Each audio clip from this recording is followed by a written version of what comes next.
Untuk kelompok 6, persilahkan untuk kelompok 6 untuk mempresentasikan hasil diskusinya. Oke, baik. Terima kasih moderator atas kesempatan yang diberikan.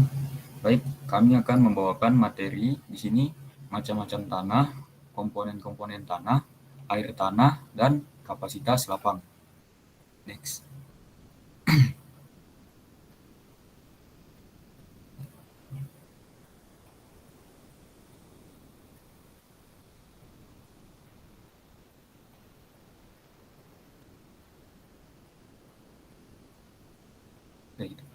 Baik, yang pertama itu, apa itu tanah? Tanah adalah suatu benda alam yang terdapat di permukaan kulit bumi, yang tersusun dari bahan-bahan mineral sebagai hasil pelapukan batuan dan bahan-bahan organik. Nah, tanah ini terdiri dari berbagai komponen, termasuk mineral, air, udara, dan bahan organik.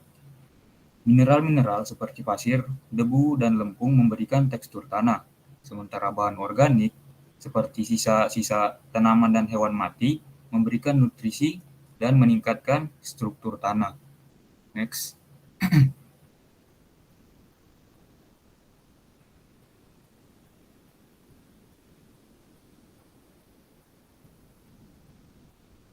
Nah, di sini yang pertama macam-macam tanah.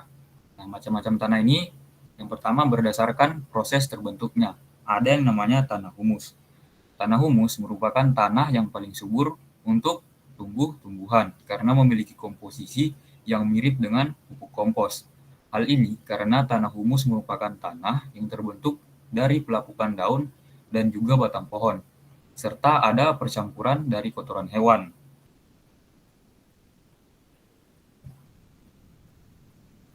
Untuk ciri-ciri atau karakteristik tanah humus antara lain yang pertama itu berwarna gelap, kemudian memiliki struktur gembur, kemudian bersifat kolodial dan amorfos, kemudian yang terakhir mempunyai kemampuan menambah atau meningkatkan kandungan berbagai unsur hara.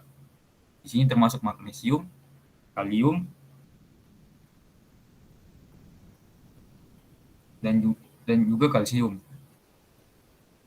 Nah, selanjutnya ada itu tanah pasir. Tanah pasir adalah tanah yang berasal dari batuan beku dan batuan sedimen yang terdiri atas butiran kasar dan ada juga yang seperti kerikil. Tanah pasir ini kurang baik digunakan untuk atau sebagai lahan pertanian. Hal ini dikarenakan pada tanah pasir ini tidak dijumpai adanya nutrisi untuk pertumbuhan tanaman. Selain itu juga tanah pasir ini kurang bagus untuk menyimpan air. Nah, untuk ciri-cirinya itu mengandung banyak butiran pasir, kemudian sangat mudah menyerap air, jarang dijumpai tumbuhan, dan yang terakhir sering dijadikan sebagai bahan bangunan. Next.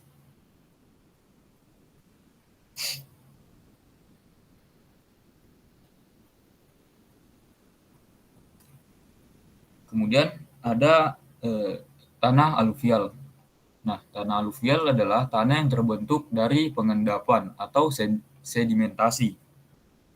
Sedimentasi yang terletak di dataran rendah bisa terjadi di daerah sungai, danau, bahkan karena air hujan yang menggenang. Nah, tanah ini sangat cocok untuk lahan pertanian karena tanah ini juga sangat subur. Ini karena unsur hara yang terdapat pada air secara perlahan terserap oleh tanah ini. Untuk ciri-cirinya itu berwarna coklat hingga keabu-abuan. Kemudian banyak mengandung mineral sehingga mudah untuk menyerap air. Kemudian bentuknya itu seperti tanah liat dan pH tanahnya itu di bawah 6. Next.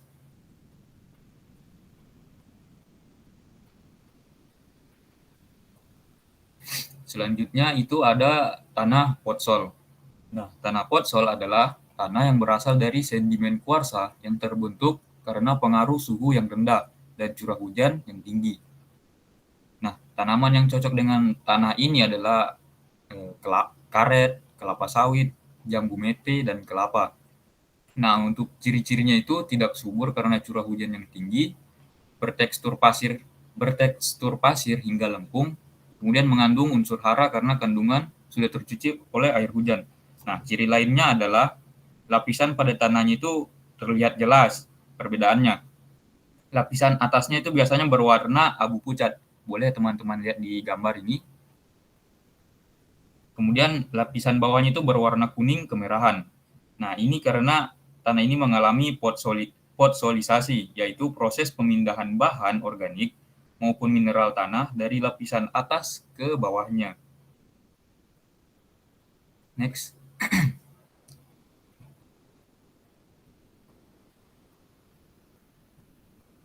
Kemudian ada tanah vulkanik.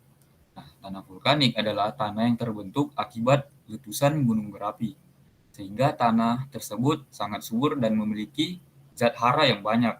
Nah, untuk ciri-cirinya itu memiliki banyak unsur hara yang sudah saya sebutkan tadi. Kemudian struktur tanahnya ini rentan terhadap erosi. Kemudian sangat bagus digunakan untuk lahan pertanian dan perkebunan. Karena yang sudah saya sebutkan juga tadi, karena memiliki zat hara yang banyak. Dan yang terakhir, tanah ini tersebar di sekitar permukaan pada gunung berapi. Next.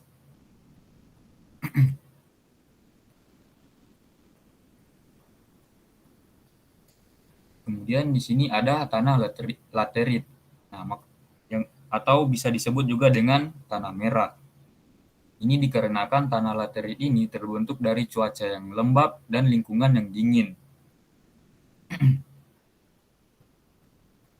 Untuk ciri-cirinya itu biasanya memiliki pH yang netral sehingga kadar keasamannya itu tidak tinggi. Kemudian tanah ini berumur tua dan juga hanya dapat ditanami oleh tanaman tertentu. Next.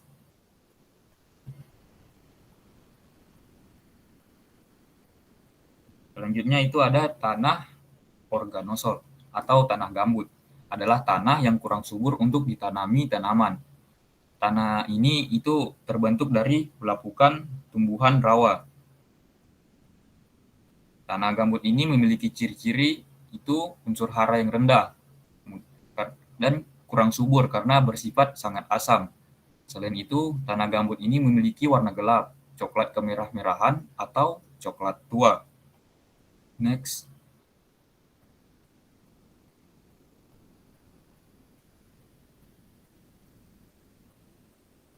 Kemudian ada tanah inseptisol. Tanah inseptisol merupakan tanah muda, tetapi lebih berkembang daripada tanah entisol atau inseptum permulaan. Tanah ini memiliki karakter antara lain memiliki volume tanah yang agak tebal, kemudian warnanya itu hitam atau kelabu hingga coklat tua. Kemudian teksturnya itu lempung berdebu hingga lempung. Kemudian untuk kandungan unsur haranya ini sedang hingga tinggi. Next.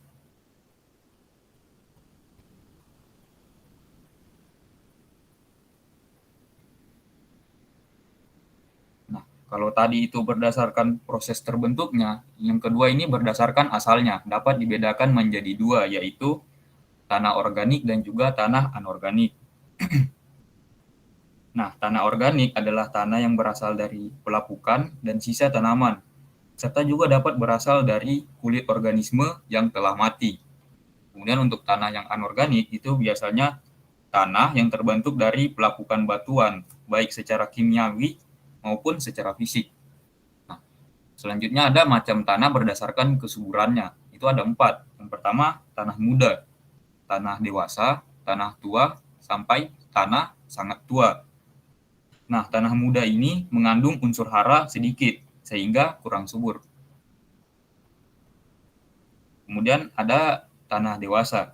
Nah, tanah ini sangat subur dan bagus untuk dimanfaatkan untuk lahan pertanian. Hal ini dikarenakan tanah ini mengandung banyak unsur hara dan nutrisi yang bagus untuk tanaman. Kemudian ada tanah tua. Tanah ini sudah mulai berkurang kesuburannya. Hal ini dikarenakan jumlah unsur hara di dalam tanah tersebut sudah mulai berkurang. Kemudian yang terakhir ada tanah sangat tua.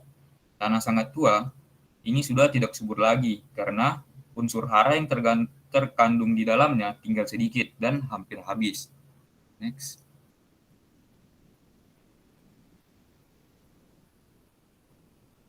Baik, materi selanjutnya akan dibacakan oleh teman kelompok saya.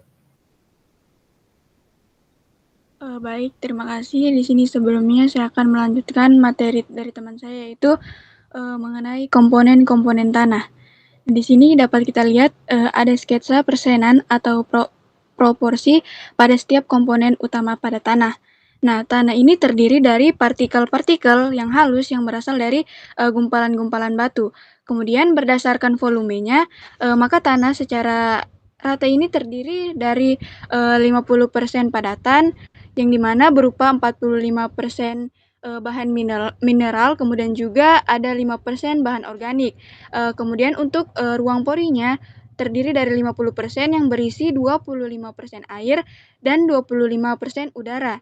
Nah, pada bahan-bahan organik maupun anorganik ini yang telah mengalami perubahan-perubahan, karena dia ini berpengaruh pada udara, terdapat di lapisan tanah bagian atas yang tebalnya kira-kira mencapai 25 cm.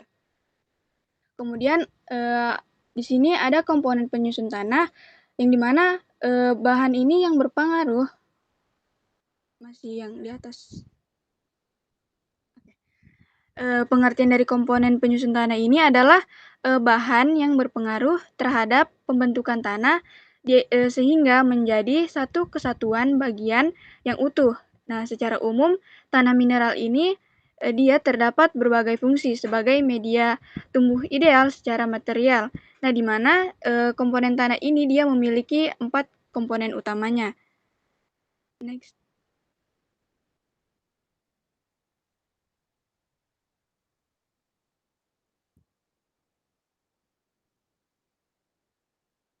Yang pertama itu ada bahan mineral.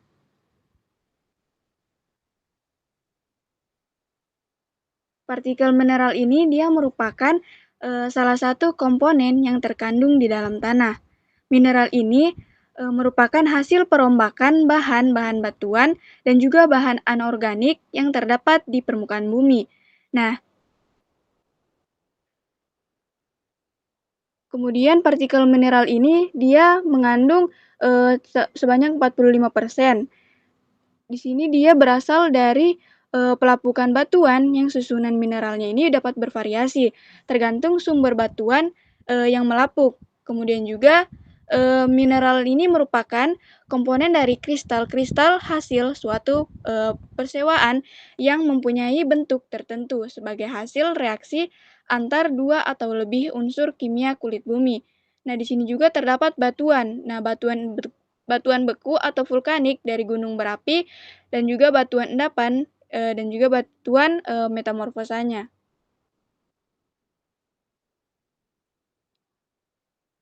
Di sini juga terdapat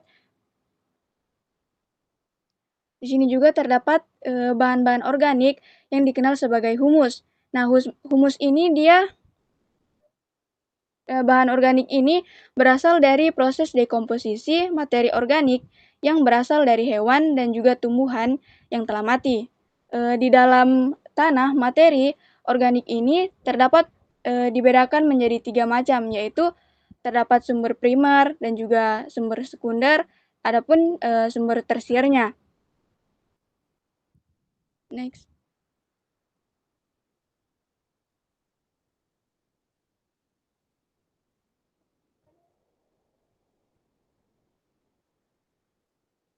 Kemudian adapun pengaruh bahan organik terhadap sifat-sifat tanah dan juga akibatnya terhadap tumbuhan adalah sebagai berikut. Yang pertama yaitu sebagai granulator yang memperbaiki struktur tanah, kemudian sumber unsur hara bagi tanah, adapun meningkatkan kemampuan tanah untuk dapat menahan air, adapun menambah kemampuan tanah untuk menahan unsur-unsur hara. Yang terakhir yaitu sebagai sumber energi bagi mikroorganisme.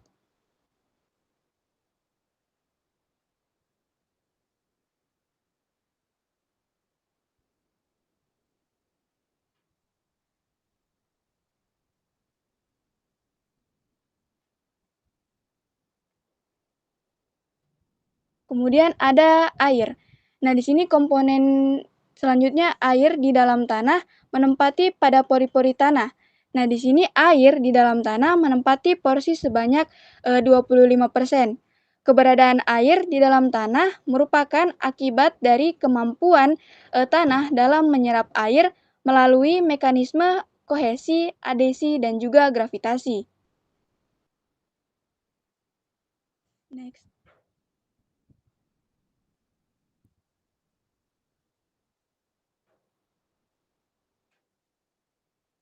Next up one.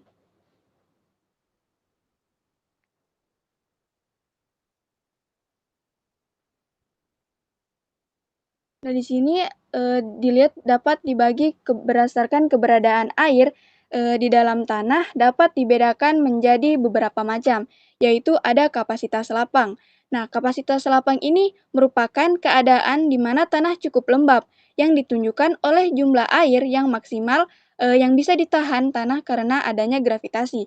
Kemudian adanya air higroskopis. Nah, air higroskopis ini dia merupakan air yang diserap sangat kuat sehingga tidak dapat digunakan oleh tanaman atau adanya adesi antara tanah dan air.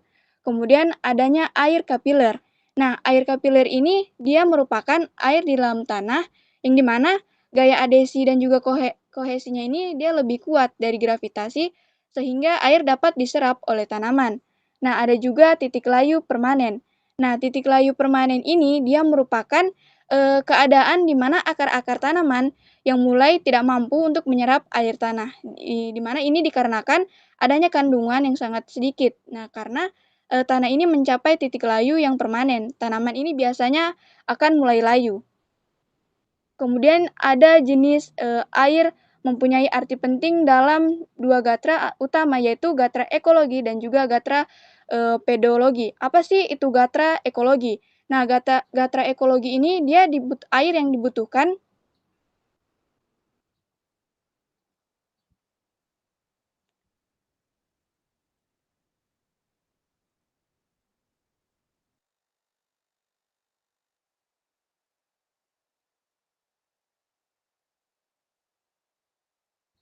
Maaf sebelumnya, yang dimana gatra ekologi ini air yang dibutuhkan dalam pertumbuhan tanaman dan juga pengangkutan unsur hara pada larutan.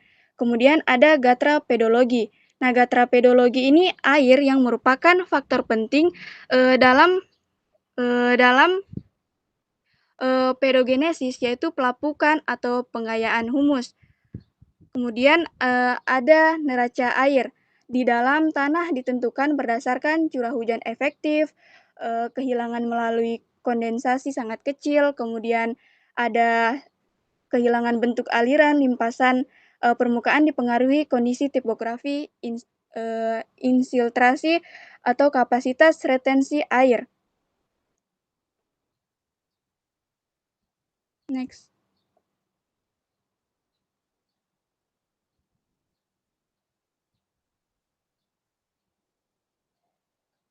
Nah, di sini ada udara.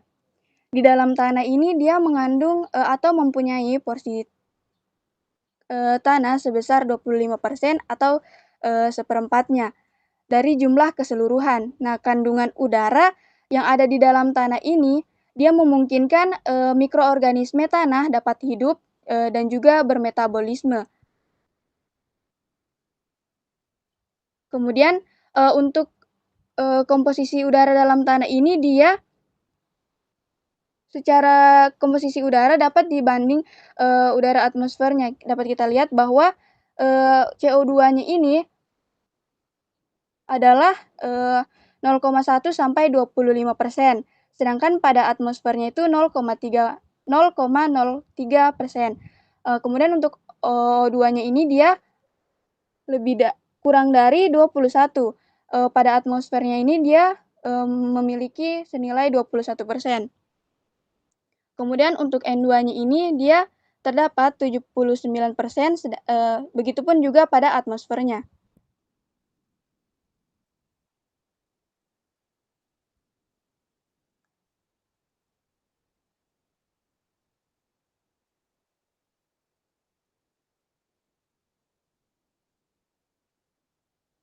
Baik, di sini ada pun materi selanjutnya air tanah dan kapasitas lapang. Air tanah adalah air yang berada pada lapisan di bawah permukaan tanah. Kemudian, di bawah permukaan tanah ini terdapat pori-pori tanah yang berisi air dan udara dan dikenal sebagai zona kapiler. Nah, air ini dapat meresap atau ditahan oleh tanah karena adanya gaya-gaya adesi, kemudian kohesi dan juga gravitasi dapat dibedakan menjadi air higroskopik dan juga air kapiler. Nah, menurut letaknya ini, air tanah dapat dibedakan menjadi dua, yaitu air tanah permukaan freatik dan juga air tanah dalam. Nah, air tanah permukaan freatik ini adalah air tanah yang terdapat di atas lapisan tanah batuan yang tidak tembus air atau impermeable. Air ini yang ada di sumur, sungai, dan juga danau. Kemudian air tanah dalam itu adalah air tanah yang terdapat di bawah lapisan tanah atau batuan yang tidak tembus air atau impermeable. Untuk memperoleh air tanah, jenis ini harus dilakukan pengelolaan sumur, bor atau artesis. Kemudian untuk kapasitas lapangnya sendiri, next.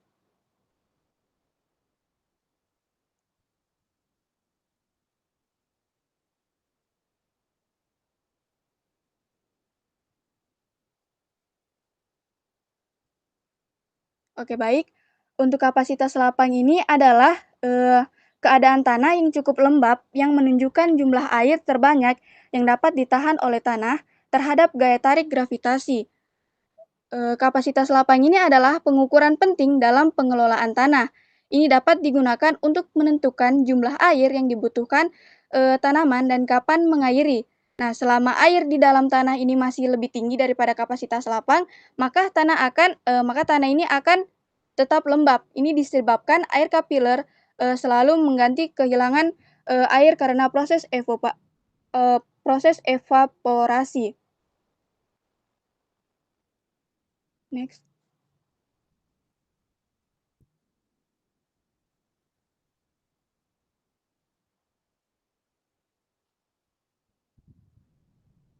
Nah, berikut ini adalah beberapa gambaran mengenai kapasitas lapang.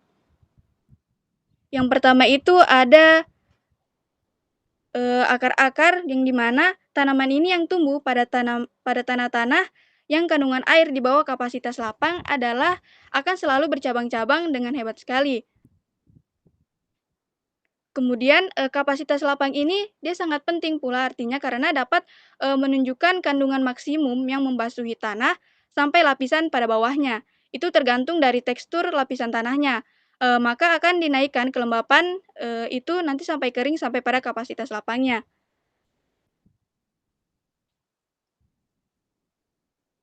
Kemudian ada gambar kedua itu dia terdapat tanah yang ini, yang 38 Ajenu ini, dia terdapat tanah yang dapat dibandingkan pada suatu reservoir air untuk tanaman. Nah, bila tanah itu jenuh, maka reservoir juga akan penuh. Nah, walaupun beberapa air ini dia mengering nantinya secara cepat ke bawah zona perakaran ini sebelum tanaman dapat menggunakannya. Kemudian untuk yang bagian B, yang bagian kapasitas lapang itu, dia bila air dia mengering nantinya akan keluar, di mana tanah ini dapat dikatakan kapasitas lapang. Jika perakaran tanaman ini menarik dari air yang tinggal dalam reservoir. Kemudian untuk 38B yang bagian titik layu permanen ini, bila air kemudian dia akan nantinya setelah itu nantinya mencapai titik layu permanen. Nah, maka air ini tidak akan lama tersedia bagi tanaman tersebut. Mungkin itu saja yang dapat saya jelaskan. Lebih dan kurang mohon maaf, saya kembalikan kepada moderator. Baik, terima kasih saya ucapkan kepada pemateri. Baiklah, mungkin itu tadi yang telah dijelaskan oleh pemateri dari kelompok 5, yang mana telah dijelaskan pada macam-macam tanah, komponen-komponen tanah, air tanah, dan juga kapasitas lapang. Baiklah, mungkin kita beralih ke sesi selanjutnya, yaitu sesi tanya-jawab. Mungkin untuk teman-teman forum, mungkin ada yang ingin ditanyakan atau ada yang belum dipahami dari materi ini, saya persilakan untuk bertanya.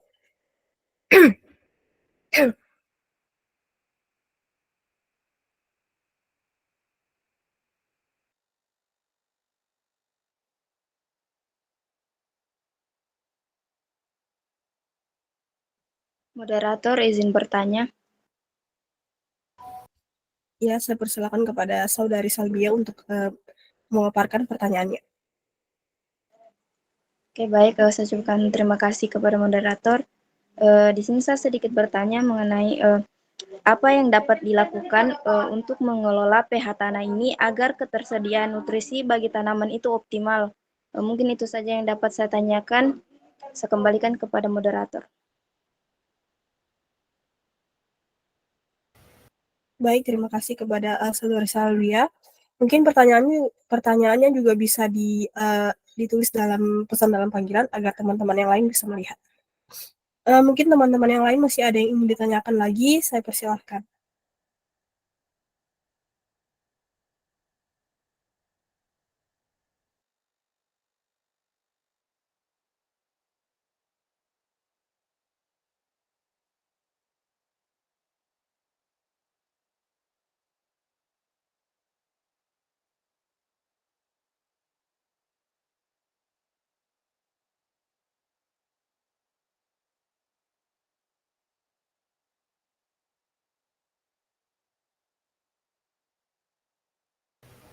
Ya, saya persilakan kepada Saudari Khairunisa Divara untuk memaparkan pertanyaannya. Baik, terima kasih atas kesempatannya moderator.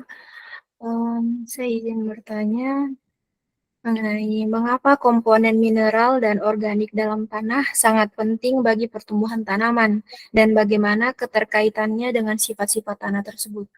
Mungkin itu saja, saya kembalikan kepada moderator. Baik, saya ucapkan terima kasih kepada Saudari Khairunisa Divara. Tersisa satu kesempatan untuk bertanya lagi. Untuk teman-teman yang ingin bertanya, saya persilahkan.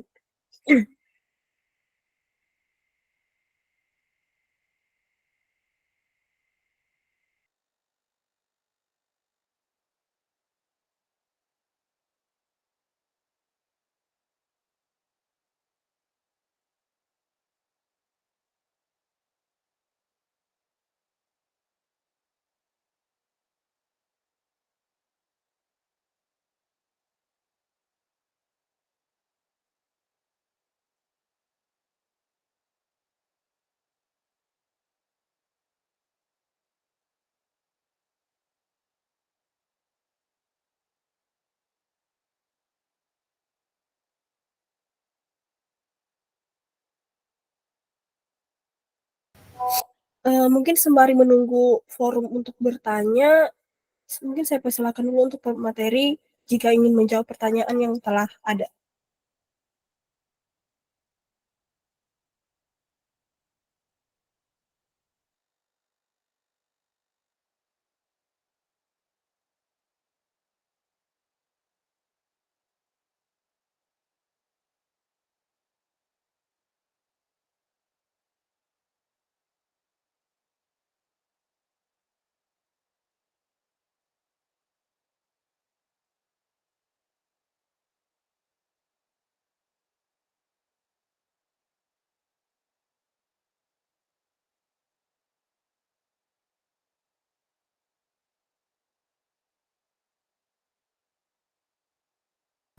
Moderator izin menjawab. Ya, saya persilakan kepada Syahrial untuk memaparkan jawaban.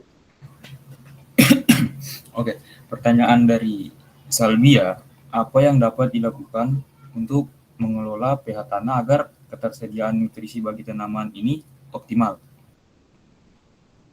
Nah, itu ada beberapa cara.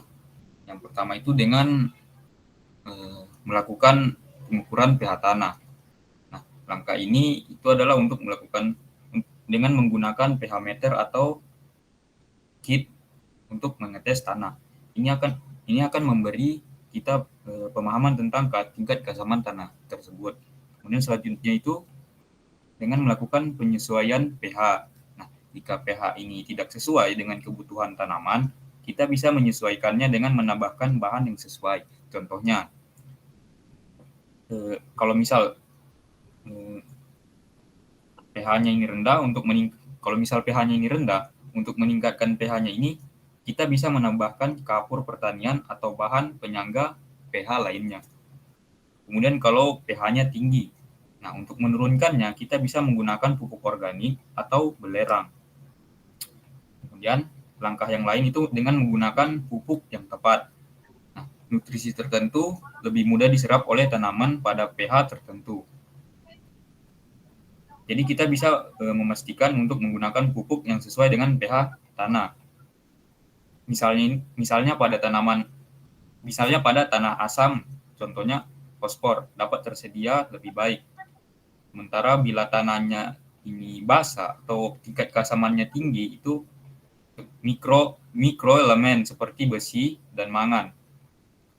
Kemudian langkah yang lain menggunakan pembenah tanah. Pembenah tanah di sini seperti kompos, pupuk hijau, dan bahan organik lainnya. Ini dapat membantu meningkatkan struktur tanah dan mempertahankan pH yang seimbang. Kemudian ada rotasi tanaman. Rotasi tanaman ini juga dapat membantu dalam pengelolaan pH tanah. Nah, beberapa tanaman bisa mempengaruhi pH tanah secara positif atau negatif. Dengan merotasi tanaman secara bijak, kita dapat membantu menjaga keseimbangan pH tanah.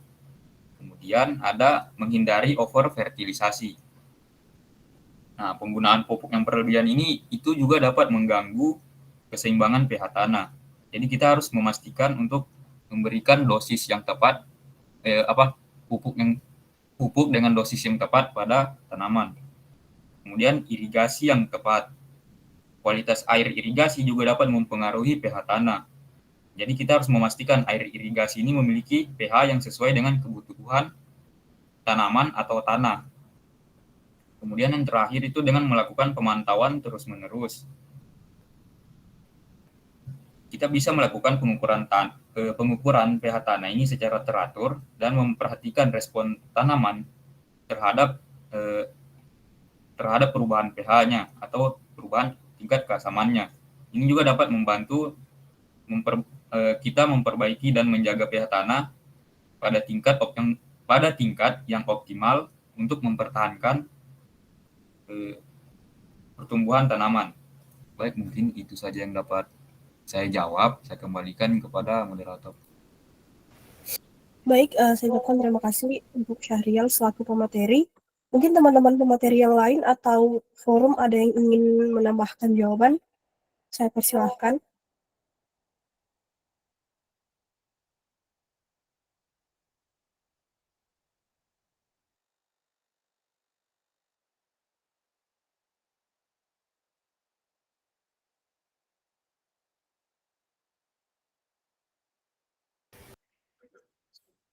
Mungkin tidak ada yang ingin menambahkan. Selanjutnya saya kembalikan kepada Moderator. Maaf. Baik, saya persilakan kepada saudari Aini untuk menambahkan. Baik, di sini saya ingin menambahkan sedikit saja dari jawaban teman saya tadi, di mana pertanyaannya itu apa yang dapat dilakukan untuk mengelola pH tanah agar ketersediaan nutrisi bagi tanaman ini optimal.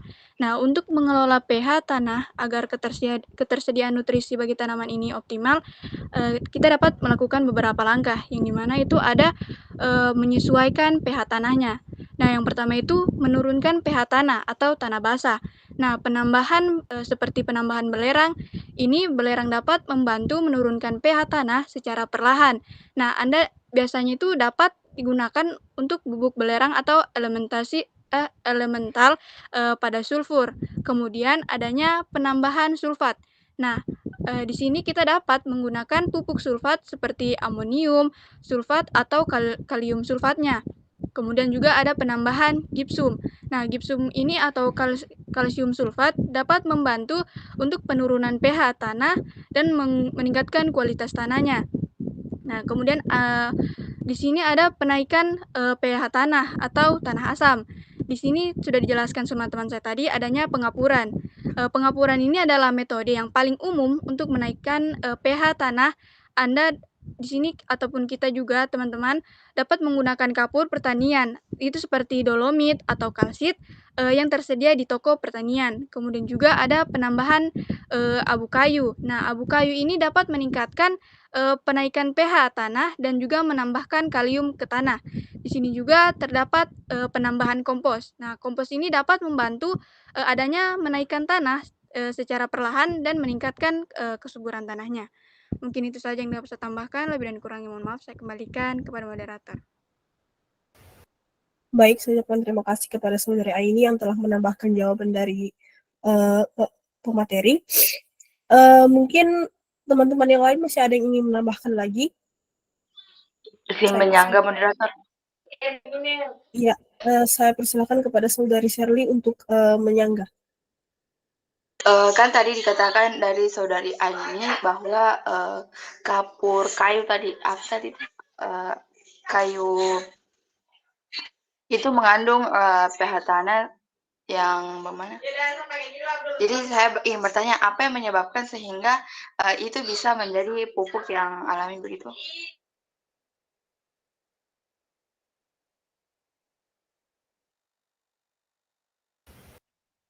Ya, baik. Mungkin sanggahannya saudari Shirley ini lebih tepatnya ke pertanyaan kayak pengapuran tadi ya. Mungkin teman-teman materi bisa menjawab atau menambahkan jawabannya lagi, diperjelas begitu. Baik, di sini saya akan menjawab sanggahan. Tadi kan Shirley bertanya apa yang menyebabkan pupuk ini dapat alami begitu kan? Tadi sudah dijelaskan adanya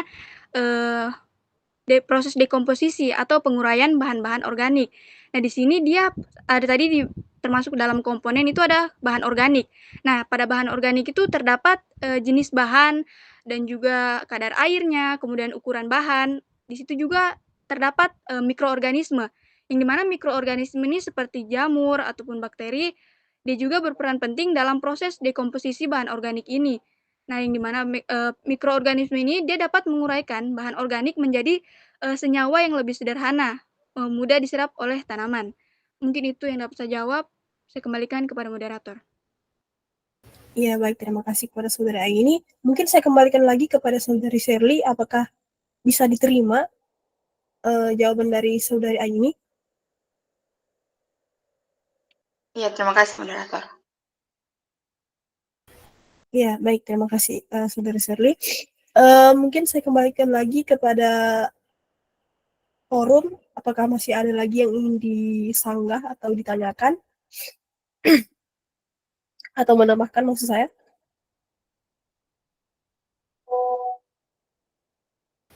Baik, saya rasa sudah tidak ada lagi yang ingin menambahkan. Saya kembalikan kepada penanya, saudari Salbia, untuk menyimpulkan jawaban. Oke, baik. Saya ucapkan terima kasih kepada pemateri yang sudah menjawab pertanyaan dari saya. Dapat saya simpulkan sedikit, berarti untuk mengelola pH tanah ini agar ketersediaan nutrisi bagi tanamannya itu optimal, kita bisa melakukan beberapa langkah. Nah, yang pertama tadi dari pemateri ada pengukuran pH tanah. Nah, langkah pertama itu melakukan pengukuran pH tanah menggunakan alat pH meter atau kit tes tanah. Nah, itu memberi pemahaman tentang tingkat keasaman atau kebasahan tanah. Kemudian yang kedua tadi ada penyesuaian pH. Nah, jika pH tanah ini tidak sesuai dengan kebutuhan tanaman, kita dapat menyesuaikan dengan menambahkan bahan yang sesuai.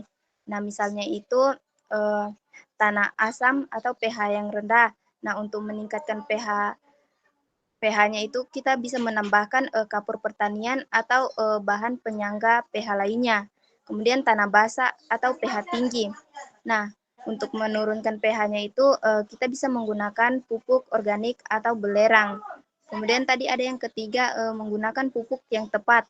Nah, nutrisi tertentu itu lebih mudah diserap oleh tanaman pada tingkat pH tertentu. Kemudian yang keempat tadi ada juga menggunakan pembenah tanah. Nah, pembenah tanah ini seperti kompos, pupuk hijau, dan bahan organik lainnya. yang dapat membantu meningkatkan struktur tanah. Kemudian ada juga tadi tambahan dari Nur Aini. Yang pertama itu menurunkan pH tanah atau tanah basah. Nah, seperti penambahan belerang. Nah, belerang ini dapat membantu menurunkan pH tanah secara perlahan. Kemudian ada juga penambahan sulfat. Nah, kita itu dapat menggunakan pupuk sulfat seperti amonium sulfat atau kalium sulfat. Kemudian ada juga tadi menaikkan pH tanah seperti pengapuran. Nah, pengapuran adalah metode yang paling umum biasa untuk menaikkan pH tanah. Kemudian ada juga tadi penambahan abu kayu yang seperti disangka oleh Shirley. Nah, abu kayu itu juga dapat membantu menaikkan pH tanah dan menambahkan kalium ke tanah. Mungkin itu saja yang dapat saya simpulkan. Lebih dari kurangnya saya mohon maaf. Saya kembalikan kepada moderator. Baik, saya ucapkan terima kasih kepada Saudari Salvia yang telah menyimpulkan jawaban dari pemateri.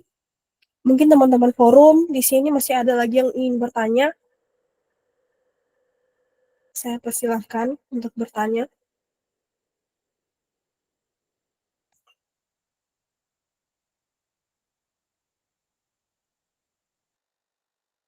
Izin bertanya, moderator. Ya, kepada Saudara Afwan, saya persilahkan. Baik, terima kasih kesempatan dari moderator. Biasanya misalnya ingin bertanya, kan tadi sudah dijelaskan macam-macam tanah, air tanah, udara, air. Nah, di sini saya akan bertanya untuk di bagian tanah. Nah, bagaimana dampak aktivitas manusia seperti deforestasi atau pertanian intensif terhadap kualitas tanah? Bagaimana dampaknya? Terima kasih. Baik, terima Kembalikan kasih. moderator. Baik, terima kasih kepada Saudara Afwan. Mungkin untuk lebih jelasnya bisa ditulis dalam pesan dalam panggilan agar teman-teman yang lain bisa melihat. Mungkin kepada teman-teman pemateri, saya persilakan untuk menjawab pertanyaan yang telah ada.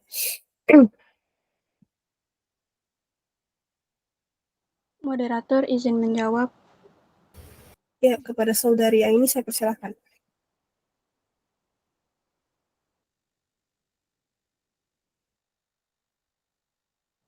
Baik, saya ucapkan terima kasih atas kesempatannya.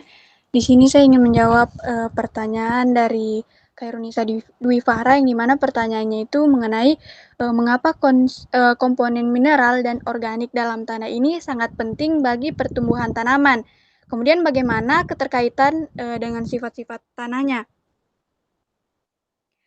Komponen mineral dan juga organik dalam tanah ini sangat penting bagi pertumbuhan tanaman karena mereka ini saling terkait.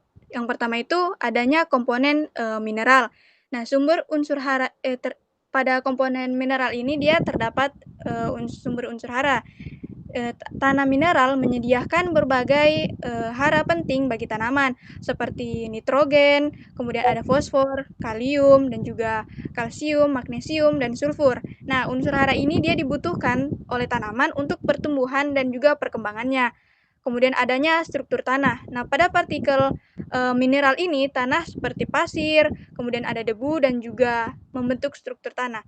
Nah, pada struktur tanah ini dia memungkinkan air dan udara ini dapat masuk ke dalam tanah sehingga akar tanaman ini dapat tumbuh dengan baik. Nah, ada juga ketersediaan airnya.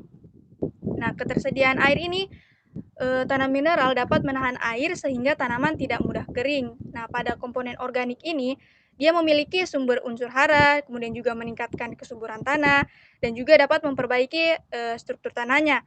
Kemudian, apa sih keterkaitan antara kedua dengan sifat-sifat tanah ini? Nah, yang pertama itu ada pH tanah. Nah, pH tanah ini merupakan komponen mineral dan juga organik tanah yang dapat mempengaruhi pH tanah. Nah, tanah dengan kandungan bahan organik ini yang tinggi umumnya memiliki pH yang lebih netral, sedangkan pada tanah yang kandungan bahan organik yang lebih rendah, dia ini umumnya memiliki pH yang lebih asam. Kemudian adanya kadar air tanah. Nah, komponen organik tanah dapat meningkatkan kemampuan tanah yang menahan air, sehingga tanah ini menjadi lebih lembab. Kemudian ada porositas pada tanah. Nah, komponen organik ini dia dapat meningkatkan tanah sehingga menjadi lebih mudah ditembus oleh air dan juga udara. Mungkin itu saja yang dapat saya jawab. Saya kembalikan kepada moderator. Baik, terima kasih saya ucapkan kepada saudari Ayuni. Mungkin teman-teman pemateri atau teman-teman forum ada yang ingin menambahkan jawaban, saya persilahkan.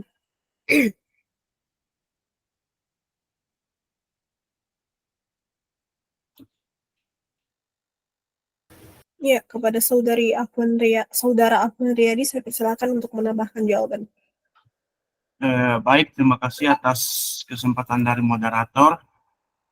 Di sini saya sedikit menambahkan dari pertanyaan Head Nusa Dewibara yang dimana mengapa komponen mineral dan organik dalam tanah sangat penting bagi pertumbuhan tanaman dan bagi keterkaitan dengan sifat-sifat tanah. Nah, di sini seperti yang kita dijelaskan Nur Aini tadi, komponen mineral dan organik dalam tanah memegang peran penting dalam mendukung pertumbuhan tanaman dengan berbagai cara, dan keduanya saling terkait dengan sifat-sifat tanah.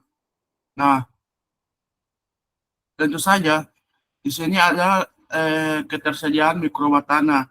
Nah, di mana bahan organik dalam tanah adalah sumber bagi mikroorganisme tanah seperti bakteri, fungi, dan protozoa. Nah, mikroba tanah ini memiliki peran penting dalam proses dekomposis bahan organik. Yang selanjutnya itu stabilisasi struktur tanah, di mana bahan organik seperti humus memiliki peran kunci dalam pembentukan dan pemeliharaan struktur tanah yang baik. Humus membantu membentuk agregat tanah yang stabil dan pori-pori udara yang memungkinkan pergerakan pergerakan air, udara, dan akar tanah. Yang ketiga, pengendalian keaman tanah. Dan organik dalam tanah juga berperan dalam mengendalikan organisme tanah yang berpotensi merugikan tanaman. Beberapa spesies mikroorganisme tanah seperti bakteri dan fungi dapat membantu mengendalikan populasi hama tanah, kompetisi, predasi atau parasitisme oleh. Dan selanjutnya itu yang keempat, pengikatan karbon. Nah, dalam tanah terutama humus merupakan penyimpanan karbon alami dan signifikan proses akumulasi dan dekomposisi bahan organik. Nah, yang terakhir peran dalam siklus air. Nah, tanah berperan penting dalam siklus air. Nah, baik mineral maupun organik mengaruhi siklus air dalam tanah. Mineral tertentu seperti lempung dapat menahan air dalam pori-pori tanah. Baik, hanya itu yang bisa saya tambahkan. Saya kembalikan ke moderator.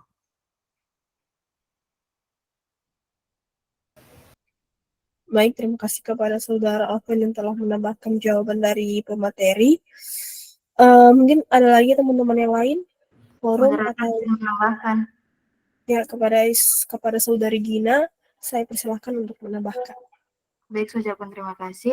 Di sini saya akan menambahkan jawaban terkait pertanyaan dari saudara Herunisa Dipara, di mana pertanyaannya yaitu, mengapa komponen mineral dan organik dalam tanah sangat penting bagi pertumbuhan tanaman dan bagaimana keterkaitannya dengan sifat-sifat tanah.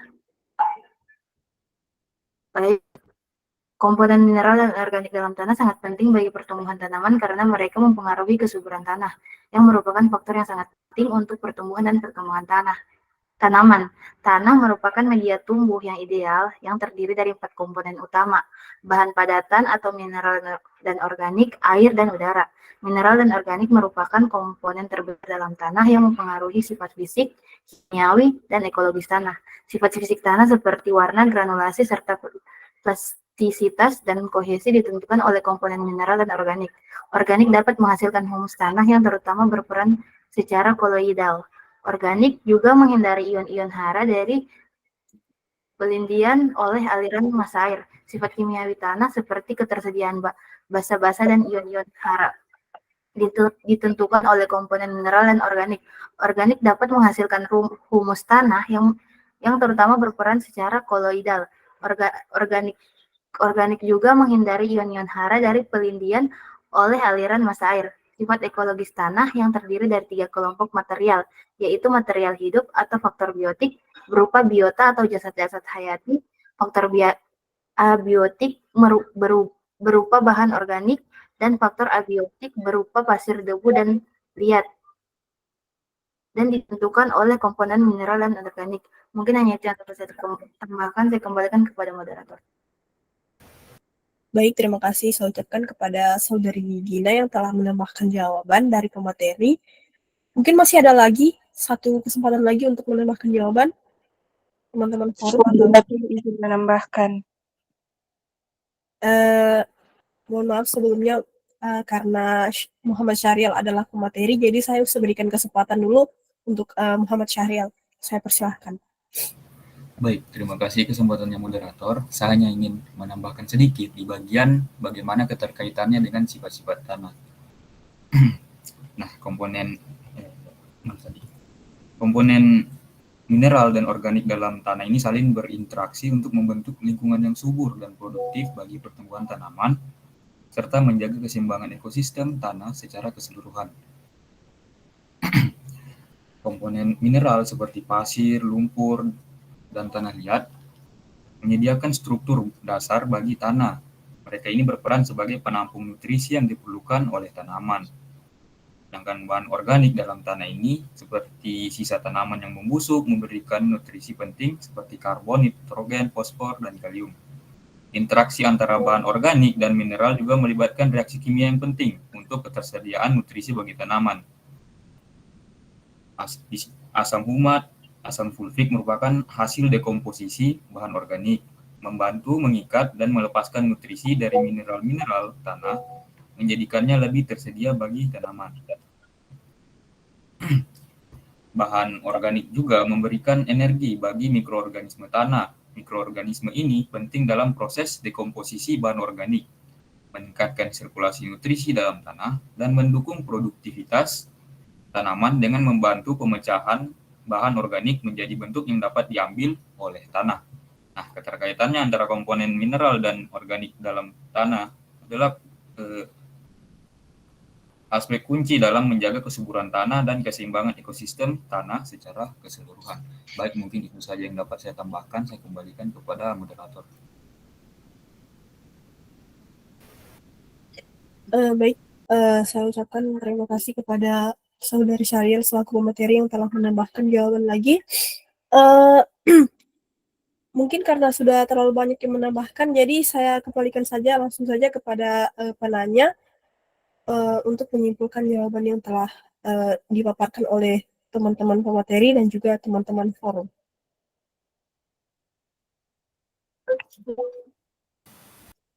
Baik, sebelumnya terima kasih atas jawaban dan tambahan yang telah diberikan oleh materi dan teman-teman sekalian. Jadi, saya simpulkan sedikit. Berarti dapat saya tarik kesimpulan bahwa komponen mineral dan organik ini dalam tanah sangat penting bagi pertumbuhan tanaman karena menyediakan unsur hara, meningkatkan kesuburan tanah, dan memperbaiki struktur tanah. Juga tadi keterkaitannya dengan sifat-sifat tanah, yaitu karena dapat mempengaruhi pH tanah, lalu juga meningkatkan kemampuan tanah untuk menahan air, lalu meningkatkan porositas tanah, dan juga memiliki CEC atau cation exchange capacity yang tinggi, sehingga tanah dapat menahan lebih banyak kation atau ion bermuatan positif. Lalu tadi tambahannya juga karena di bahan organik dalam tanah merupakan sumber makanan bagi mikroorganisme tanah seperti bakteri, fungi, dan protozoa. Dan mikroba ini memiliki peran penting dalam proses dekomposisi bahan organik, lalu juga stabilitasan struktur tanah, pengendalian kehamaan tanah, pengikatan karbon, dan juga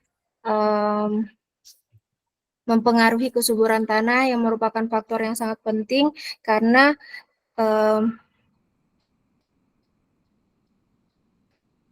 Sifat fisik tanah seperti warna, granulasi, serta plasitas dan kohesi ditentukan oleh komponen mineral dan organik.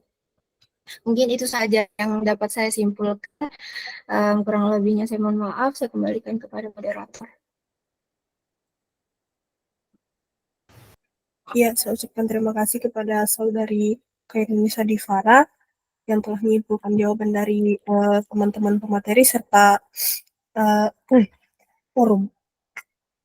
Mungkin masih ada sisa satu pertanyaan lagi. Saya kembalikan kepada teman-teman pemateri untuk menjawab pertanyaan. Moderator izin menjawab. Kepada saudari Aini, saya persilakan untuk menjawab. Baik, saya ucapkan terima kasih kepada moderator. Di sini saya ingin menjawab sedikit saja mungkin mengenai bagaimana dampak aktivitas manusia seperti deforestasi atau pertanian intensif terhadap kualitas tanah. Di sini aktivitas manusia seperti deforestasi dan juga pertanian intensif dapat memberikan dampak negatif yang signifikan terhadap kualitas tanah. Di sini beberapa contohnya yaitu pada deforestasinya. Yang pertama itu adanya erosi tanah. Nah, penebangan hutan dan hilangnya vegetasi ini dia menyebabkan tanah lebih rentan terhadap erosi. Air hujan juga dia dapat dengan mudah membawa lapisan tanah yang subur ini sehingga terjadinya tanah menjadi tandus. Kemudian adanya penurunan kesuburan tanah. Di sini hutan memiliki peran penting dalam menjaga kesuburan tanah. Pohon-pohon di hutan itu dia membantu menjaga keseimbangan nutrisi dan juga menyediakan bahan organik bagi tanah. Nah, pada deforestasi ini dia menyebabkan hilangnya sumber nutrisi dan bahan organik sehingga kesuburan tanah ini juga dia menurun. Nah, kemudian juga ada perubahan iklim. Nah, pada deforestasi ini dia dapat berkontribusi terhadap perubahan iklim dengan melepaskan karbon dioksida ke atmosfernya. Nah, di sini dia menyebabkan adanya perubahan pola cuaca dan temperatur suhu yang dapat berdampak negatif pada kualitas tanahnya. Nah, untuk pada pertanian intensif ini dia terdapat penurunan kesuburan tanah. Nah, di sini pada penggunaan pupuk kimia dan juga plastisidanya secara berlebihan dapat merusak struktur tanah dan juga membunuh mikroorganisme yang bermanfaat. Di sini dia menyebabkan penurunan kesuburan tanah yang memiliki kemampuan tanah yang tadinya untuk menahan air. Kemudian juga adanya pencemaran tanah. Di sini penggunaan pupuk kimia atau pestisida secara berlebihan dapat mencemari tanah dan airnya. Di sini dia dapat membahayakan kesehatan pada manusia dan juga lingkungannya. Kemudian ada di sini saya akan menjawab mungkin beberapa cara untuk meminimalkan dampak negatif aktivitas manusia yang terdapat terhadap kualitas tanahnya, yaitu adanya penghijauan kembali lahan gundul atau reboisasi, menanam kembali di area yang telah terdeforestasi, dapat membantu mencegah adanya erosi tanah dan juga meningkatkan adanya kesuburan dan juga meningkatkan kesuburan tanahnya. Kemudian juga menerapkan praktik pertanian berkelanjutan. Di sini dia berfungsi untuk tanaman ini membantu menjaga kesuburan tanah dan mencegah yang namanya pencemaran tanah. Mungkin itu saja yang dapat saya jawab. Saya kembalikan kepada moderator. Baik, terima kasih kepada saudari Aini yang telah menjawab pertanyaan. Mungkin teman-teman pemateri atau forum ada yang ingin menambahkan jawaban dari saudari Aini? Moderator izin menambahkan. Kepada saudari Dwi Nik Sunarti, saya persilakan untuk menambahkan jawaban. Baik, terima kasih atas kesempatan yang telah diberikan kepada saya. Di sini saya ingin menambahkan terkait pertanyaan bagaimana dampak aktivitas manusia seperti deforestasi atau pertanian intensif terhadap kualitas tanah. Nah, aktivitas manusia seperti deforestasi atau pertanian intensif ini memiliki dampak negatif terhadap kualitas tanah. Deforestasi atau penghilangan hutan secara besar-besaran merusak ekosistem yang berfungsi sebagai rumah bagi berbagai spesies tumbuhan dan juga hewan. Kehilangan habitat ini mengakibatkan spesies-spesies tersebut kehilangan tempat berlindung, makanan, dan juga tempat berkembang biak. Seiring berkurangnya luas habitat alami, spesies-spesies ini terancam kepunahan karena mereka tidak lagi memiliki kondisi yang sesuai untuk bertahan hidup. Nah, pertanian intensif seperti pemupukan, pengolahan tanah, pestisida, dan lain-lain menurunkan biodiversitas mikrobia rhizosfer, menurunkan kinerja enzim tanah, dan juga menurunkan keragaman dan juga konsentrasi senyawa glukosinolat untuk melawan patogen. Nah, penggunaan bahan kimia melalui material organik sisa panenan sebagai kompos juga menjaga keanekaragaman hayati melalui penganekaragaman jenis tanaman serta menghindari penggunaan bahan kimia. Perubahan fungsi hutan ini menjadi kebun intensif telah merubah dominansi kelompok mikrobia serta meningkatkan risiko tanah longsor dan juga banjir. Mungkin hanya itu yang bisa saya tambahkan, lebih dan kurangnya saya mohon maaf. Saya kembalikan kepada moderator. Baik, terima kasih kepada Saudari Dwini Nixunari yang telah menambahkan jawaban. Teman-teman pemateri atau forum masih ada lagi yang ingin ditambahkan?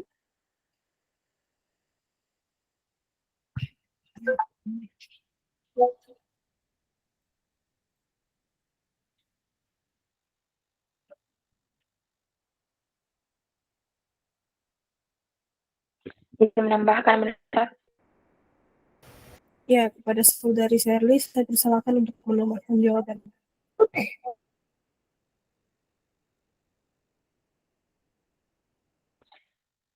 Jadi di sini saya sedikit menambahkan dari pertanyaan Saudara Afwan, yang mana bagaimana dampak manusia seperti deforestasi atau pertanian intensif terhadap kualitas tanah.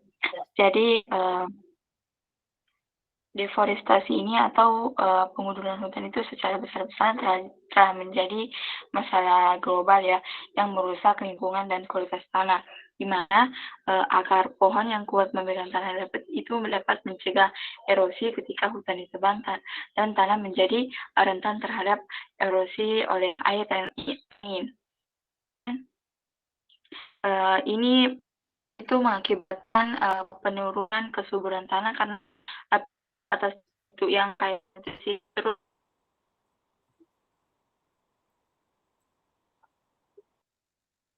terus tergerus begitu, kemudian meninggalkan tanaman tidak produktif.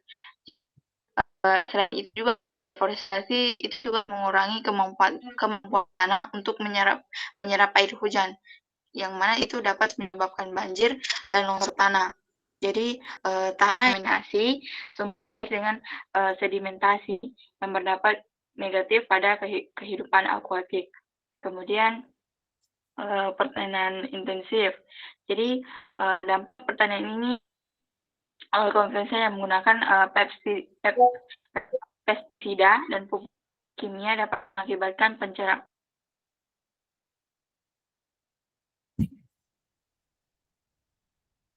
rusak dan mengurangi keragaman hayati mikroorganisme.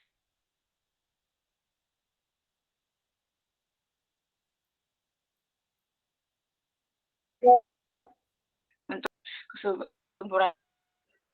Kemudian itu pertanian intensif sering berat dan aktivitas pertanian yang berulang kali begitu.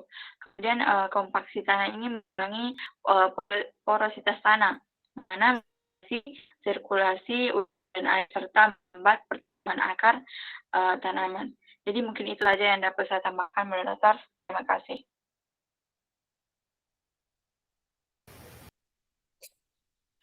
Baik, terima kasih kepada Saudari Sherly yang telah menambahkan jawaban. Mungkin satu kesempatan lagi untuk teman-teman forum, apakah masih ada lagi yang ingin menambahkan jawaban? Saya persilahkan.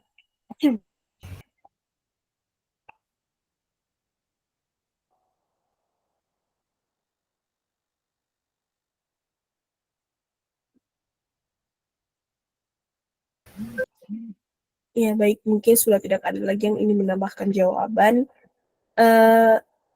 Langsung saja mungkin saya kembalikan kepada Saudara Afwan selaku penanya untuk menyimpulkan jawaban dari teman-teman pemateri dan juga forum. Baik, terima kasih atas jawaban dari pemateri dan teman-teman sekalian yang menambahkan. Nah, di sini saya simpulkan yang dimana aktivitas manusia seperti deforestasi dan pertanian intensif dapat memberikan dampak negatif yang signifikan terhadap kualitas tanah. Yang dimana ada beberapa di sini yang berdampak yang seperti deforestasi yang dimana deforestasi itu yaitu erosi tanah, penurunan kesuburan tanah, perubahan iklim. Nah, selanjutnya itu pertanian intensif yang dimana pertanian intensif ini yang penyebabnya itu yaitu penurunan kesuburan tanah, pencemaran tanah dan salinitas tanah. Nah, ada beberapa cara untuk di sini juga ada jawaban dari Nur Aini tadi diacarakan beberapa cara untuk meminimalkan dampak negatif, yang dimana pertama penghijauan kembali lahan gundul, kedua penerapan praktik pertanian berkelanjutan, dan terakhir itu penggunaan air irigasi yang efisiensi. Nah, di sini juga ada pertanyaan ada jawaban dari Yuni Sunarti, yang dimana saya singkat saja, aktivitas manusia seperti deforestasi atau pertanian intensif memiliki dampak negatif terhadap kualitas tanah. Deforestasi juga atau penghilangan hutan secara besar-besaran merusak ekosistem yang berfungsi sebagai rumah bagi sebagian spesies tumbuhan dan hewan. Nah, ada juga tambahan dari saudari Shirley yang dimana mungkin hampir sama juga yang jawabannya, yakni deforestasi atau penggundulan, pertanian intensif, dan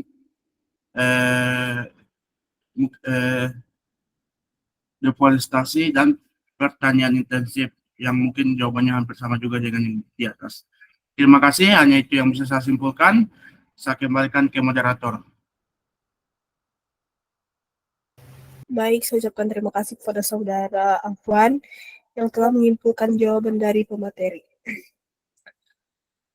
Mohon maaf sebelumnya Bu, apakah mau ditambahkan lagi pertanyaannya ini atau mungkin langsung saja disimpulkan? Boleh disimpulkan saja Fadilah, soalnya sudah mendekati waktu akhir. Terima kasih. Baik, terima kasih. Jadi kesimpulan dari materi hari ini adalah jadi tanah itu adalah suatu benda alam yang terdapat di permukaan kulit bumi yang tersusun dari bahan-bahan mineral sebagai hasil pelapukan, batuan, dan bahan-bahan organik. Tanah ini memiliki banyak macam tergantung proses terbentuknya, asalnya, dan berdasarkan kesuburannya.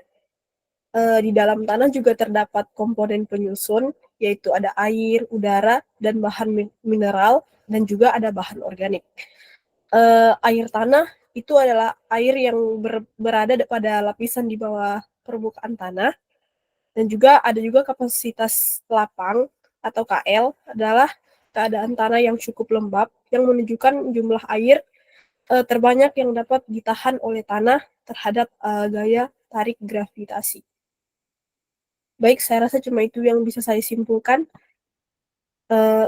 Lebih dan kurangnya saya mohon maaf. Saya akhiri, wabillahi taufiq wal hidayah. Wassalamualaikum warahmatullahi wabarakatuh. Dan saya kembalikan kepada Ibu.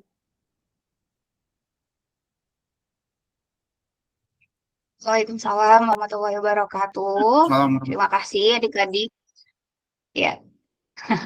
Terima kasih ya sudah presentasi dan diskusi. Jadi tadi saya sudah menyimak dan juga sambil menilai kalian ya, sudah ada nilai untuk materi dan pertemuan kali ini ya. Untuk pemakala bisa dilihat hasil plagiarismenya di tugas kelas di Meet ke-5 itu bisa kelihatan ya, bisa dicek masing-masing nanti untuk pemakala selanjutnya juga ya. Saya tidak akan tampilkan di sini, jadi silakan bisa sadar diri saja ya. Tapi itu sebagai poin penilaian juga ya, saya melihat itu juga ya.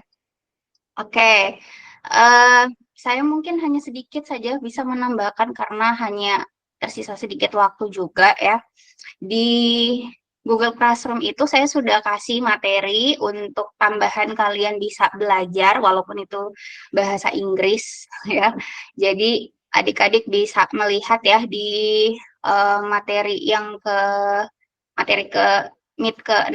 kelima sorry. Itu ada 2 website tapi sebenarnya sama websitenya, cuman itu dibagi atas part 1 sama part 2. Beberapa yang dijelaskan oleh pemakalah itu sudah ada di situ juga ya, dan dari jawaban teman-teman itu juga sudah ada di situ, tapi saya mau mungkin menekankan juga karena nanti kan yang bikin soal UTS saya, jadi saya akan ambil juga di materi itu gitu ya. Saya mau tampilkan mungkin tambahannya ya terkait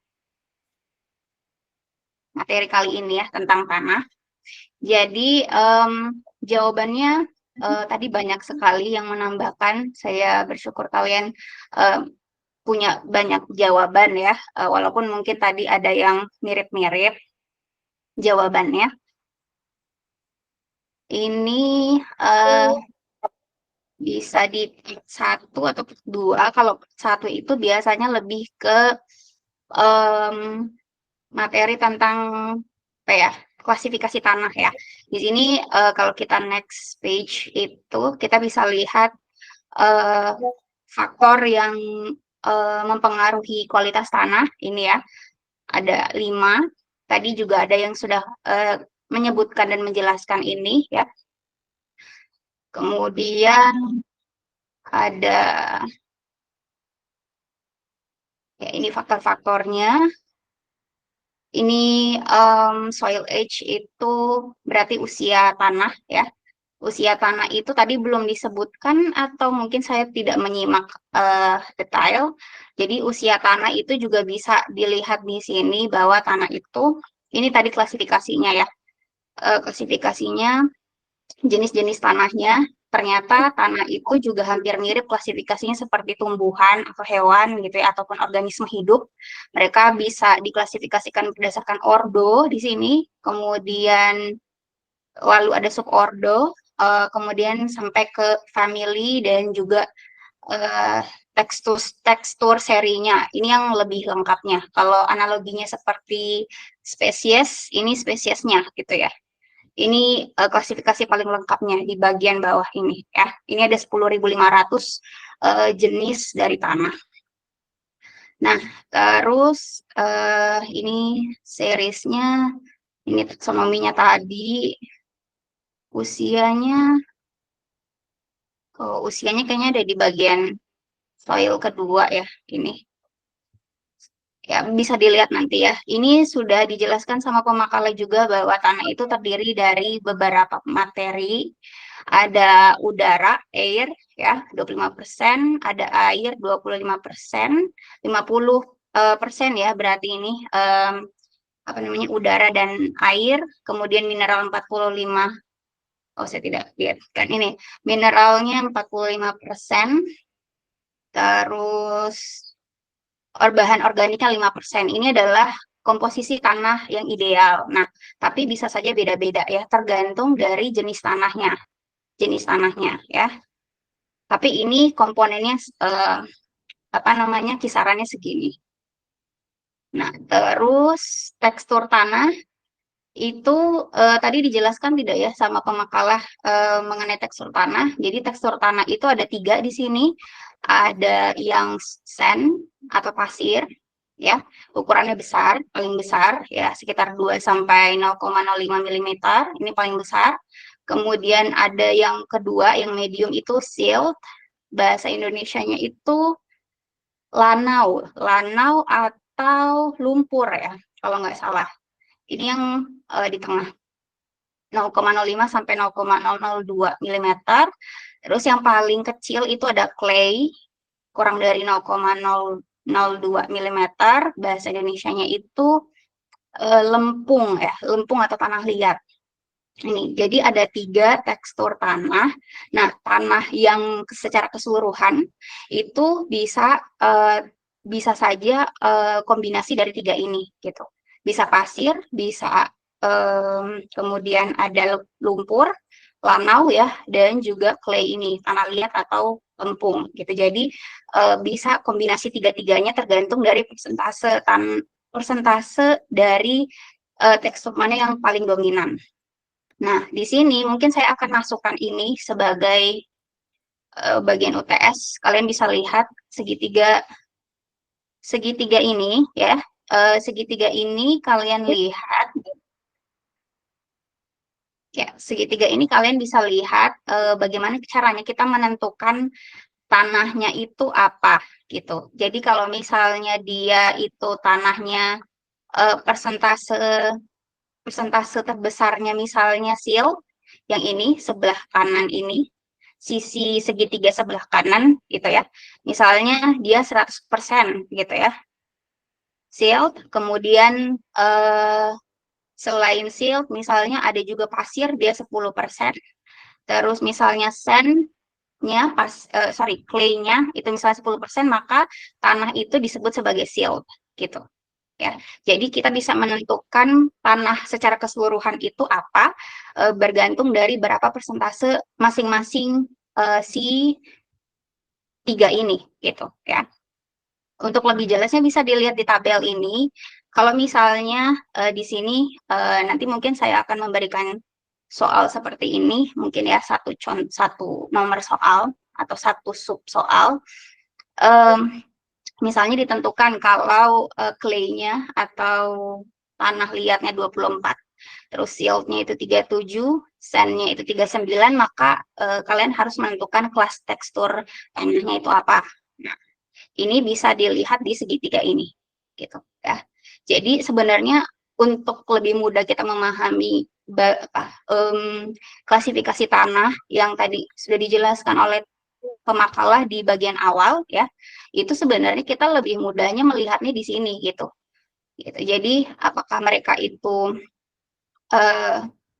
klasifikasi apa, itu didasarkan atas kombinasi dari tiga bagian ini gitu. Ada yang mungkin tanah liatnya itu 100%, maka dia disebutnya kelas tekstur tanahnya tanah liat gitu ya. Tapi bisa jadi misalnya bagian pasirnya yang banyak gitu, berapa persen. Nanti kelas teksturnya juga tergantung di segitiga ini. Kita bisa menentukannya dari sini. Karena kalau misalnya kita itu mempelajari pembagian yang mungkin ada di makalah ya, di bagian awal, macam-macam tanah, itu kan kita tidak bisa hafal ya satu-satu bentuk tanahnya atau ciri-ciri tanahnya, tapi dengan kita melihat seberapa persentase dari masing-masing ketiga bagian ini, kita bisa menentukan gitu. Nah, kalau misalnya nanti clay itu seperti apa? Tanah liat itu dia ciri-cirinya seperti apa? Kalau dipegang oleh tangan itu apakah misalnya dia meninggalkan bekas atau dia licin gitu ya. Terus kalau yang silt yang tengah ini yang lumpur itu kalau dipegang di tangan kita rasanya seperti apa gitu ya. Terus yang pasir juga di materi di website ini ada gitu. Jadi ada bagaimana cara kita bisa mengidentifikasi tanah itu dari metode yang sederhana ya. Di sini ada informasinya. Selanjutnya tadi itu ada yang mungkin menyinggung sedikit tentang agregat ya, kalau nggak salah Afwan ya tadi menyinggung soal agregat ya. Agregat itu juga penting untuk materi tanah, karena tanah itu selain dia punya bahan yang pembagian tadi ya, ada air, udara, kemudian materi organik, materi mineral, tetapi bagaimana caranya mereka itu bisa dari satu partikel tanah itu bisa jadi agregat atau bisa jadi kumpulan tanah. Nah, maka dibahas di agregat sini gitu ya. Jadi satu partikel tanah itu bagaimana caranya mereka bisa berkumpul gitu. Jadi kumpulan. Nah, itu adalah agregat. Di website ini juga dijelaskan mengenai agregat tersebut ya. Jadi agregat tanah itu bisa beda-beda bentuknya, bisa granular ya, ini potongan-potongan kecil ini, kemudian bisa crumb ini potongan agak lebih besarnya, ada blocky ini dia kumpulan dari setiap partikel. Jadi kalau kita lihat di sini, kalau yang ini ya, coba kita lihat yang granular. Granular ini ada satu kumpulan agregat tanah yang terdiri dari beberapa partikel tanah. Jadi kalau bisa dihitung mungkin lebih dari, mungkin berapa ini? 10 kah berapa gitu ya. Nah ini juga gitu ya. Nah kalau yang bagian blocky, subangular blocky, prismatik, kolumnar, ini kita bisa lihat ternyata satu agregat tanahnya itu terdiri dari partikel yang punya apa sih? Punya ruang yang lebih luas ya ini. Jadi jarang-jarang ini ya. Ini ya. Nah, bentukan yang seperti ini, bentukan agregat tanah yang seperti ini itu mempengaruhi tadi pori tanah gitu ya, mempengaruhi pori tanah. Kalau misalnya kita lihat yang granular ini setiap partikelnya berkumpulnya itu rapat gitu ya. Crumb juga. Nah, kalau blocky, subangular blocky, prismatik, kolumnar itu dia setiap partikelnya itu tidak rapat dia, jadi porinya lebih besar. Nah, pori ini itu mempengaruhi kan ruang atau space untuk udara dan air di tanah tersebut gitu. Jadi tadi ada yang menjelaskan bahwa ada jenis tanah yang memiliki kapasitas lapang yang berbeda-beda gitu. Karena disesuaikan dengan bentuk agregatnya ini gitu. Kalau bentuk agregatnya itu dia menghasilkan pori yang besar, maka air di tanah itu bisa saja tidak bisa saja jatuh langsung ke bawah gitu ya. Lebih besar gaya gravitasinya gitu karena porinya besar. Tapi bisa saja agregatnya itu ada yang porinya itu sedang gitu. Jadi tidak terlalu besar, tidak terlalu rapat, maka tanah tersebut bisa menyimpan air tadi gitu. Jadi kapasitas lapangnya lebih bagus kalau untuk agregat yang porinya itu sedang. Nah, sementara kalau agregat yang itu dia rapat, itu porinya kan kecil ya. Nah, karena porinya kecil itu air tanahnya itu tidak bisa mengalir gitu. Jadi dia lebih menyimpan air lebih banyak. Nah, untuk jenis tanah yang seperti ini, itu kalau ditanami dengan tumbuhan, maka air yang dari tanah ke tumbuhan itu sulit gitu, karena airnya disimpannya lebih banyak oleh si tanah tersebut, karena tadi jenis agregatnya yang sangat rapat tadi gitu. Nah, kita sebenarnya bisa menghubungkan itu gitu ya, dari bentuk partikelnya, satu tanah tadi, kemudian berkumpul jadi agregat, bentuk agregatnya seperti apa gitu ya, kemudian porinya seperti apa, dan sampai ke hubungannya, dari bentuk agregat terus porinya seperti apa, nanti kita bisa hubungkan airnya, nanti air tanahnya, udaranya itu bagaimana gitu. Nah, dari sini gitu ya pengetahuannya. Lanjut lagi, saya tambahkan sebenarnya ada beberapa ya densitas, tapi kita tidak begitu punya waktu banyak ya. Jadi ada densitas partikel. Jadi densitas partikel ini maksudnya adalah satu partikel tanah gitu, yang belum beragregat gitu ya. Ini disebutnya sebagai densitas partikel. Densitas partikel ini tidak melihat pori karena dia belum si partikelnya itu belum berhubungan dengan partikel tanah lain gitu. Jadi ada perhitungannya di sini gitu ya. Nah, densitas partikel ini dia nanti akan mempengaruhi densitas bulknya atau densitas ketika si partikel-partikel tanah itu membentuk agregat gitu. Nah, ini kita bisa lihat ya, densitas partikel tadi itu kalau satu partikel tanah ya. Jadi 100% partikel tanah ya. atau 100% solid atau bahannya itu materialnya itu organik dan mineral. Sementara kalau densitas bulk atau densitas agregat itu kita bisa lihat di sini dia selain ada solidnya atau bahan padatnya tapi juga ada porinya. Porinya di sini ada air untuk air dan ada untuk udara gitu. Jadi untuk menghitung satu agregat tanah itu ternyata ada perhitungannya di sini ya. Lanjut lagi, ini porositas atau pori ya, ruangan pori ini juga bisa dihitung ternyata gitu ya. Jadi kalau kita bisa punya pengetahuan misalnya tadi dari perhitungan sebelumnya gitu ya, bulk density tadi, yang densitas agregat tadi kalau sudah diketahui berapa, itu untuk kita bisa menentukan pori tanahnya itu berapa, itu dengan cara 100% dikurangi si densitas bulknya tadi gitu, sehingga kita bisa menentukan berapa pori tanahnya gitu ya. Nah, di sini dikatakan kalau porositasnya itu menurun dari 50% ke 43%, maka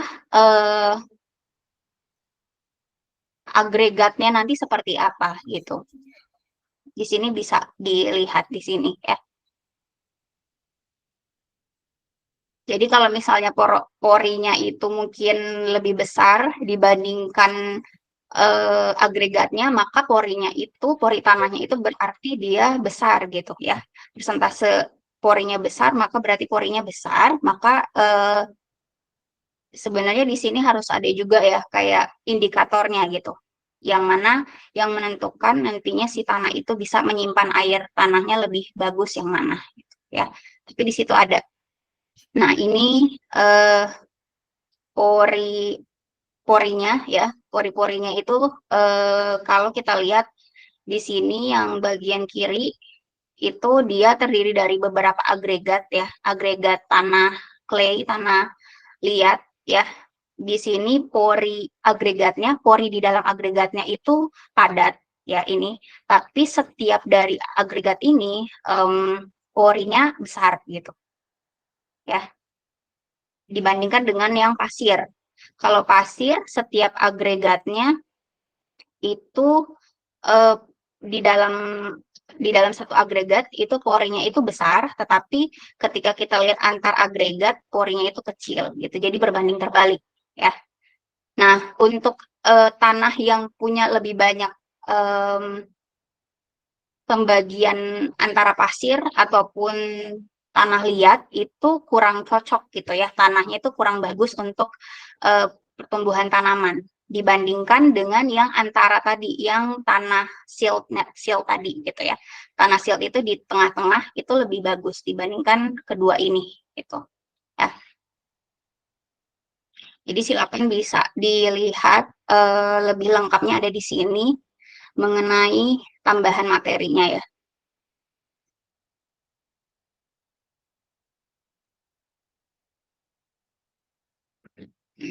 Mungkin itu untuk materi hari ini, semoga bisa dipahami karena materi tanah itu kan nanti akan ada hubungannya bagaimana tanah itu bisa menjadi medium yang cocok untuk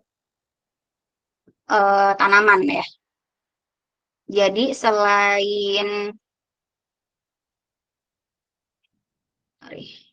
selain tadi tekstur gitu ya, kemudian jenis-jenis tanahnya, jenis-jenis 3 bagian tanah tadi, kemudian apalagi pori, agregat, itu tadi sudah dijelaskan mengenai pH gitu ya, dan lain-lain.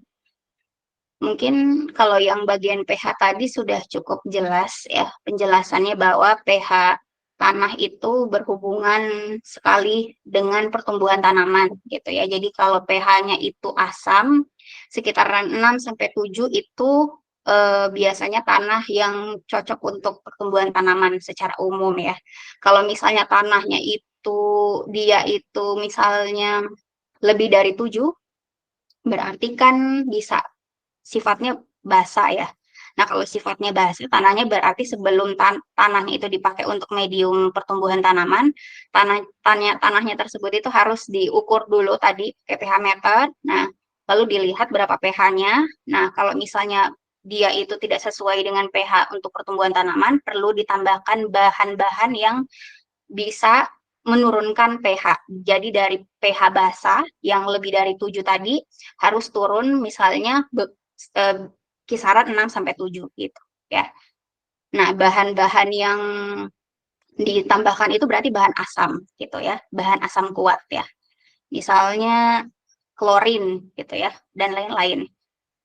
Bisa dilihat di tabel periodik sebenarnya ya, kalau yang asam itu yang mana. Nah, sementara kalau tanahnya itu dia itu sudah sangat asam sekali, misalnya 1 sampai 3 pH-nya setelah diukur menggunakan pH meter, berarti kan tidak sesuai ya untuk pertumbuhan tanaman, tanahnya tersebut harus ditambahkan bahan yang punya basa kuat gitu. Basa kuat berarti misalnya natrium dan lain-lain gitu. Sehingga nanti pH-nya bisa naik, bisa sampai 6 sampai 7 gitu ya. Bisa pakai pupuk, bisa pakai penambahan bahan organik gitu ya, sisa-sisa tumbuhan tanaman itu juga bisa gitu ya, mikroba dan lain-lain ya, itu bisa. Mungkin itu ya untuk tambahan dari saya tidak bisa mengcover semua materi yang ada di website tersebut, tapi silakan bisa dibaca.